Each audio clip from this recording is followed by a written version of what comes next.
नमस्कार, मैं हूँ प्रियंका और आप देख रहे हैं राष्ट्रीय जगत विजन न्यूज।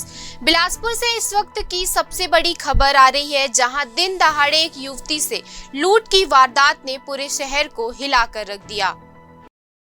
घटना बिलासपुर के तारबहार थाना क्षेत्र की है। गोविंद नगर निवासी वंदना निषाद बैंक में पैसे जमा करने जा रही थी, तभी रेलवे स्टेशन रोड पर गिरजा चौक के पास नकाबपोश बाइक सवार बदमाशों ने रास्ता रोककर उनसे लूटपाट की। बदमाशों ने युवती का बैग छीना और मौके से फरार हो गए।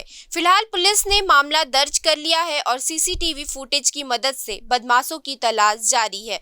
दिन दहाड़े हुई इस घटना ने शहर की कानून व्यवस्था पर सवाल खड़े कर दिए हैं। फिलहाल इस खबर में इतना ही। देश प्रदेश की खबरों से अपडेटेड रहने के लिए हमारे चैनल को सब्सक्राइब करें। नए खबरों के नोटिफिकेशन के लिए बेल आइकॉन जरूर दबाएं। नमस्कार।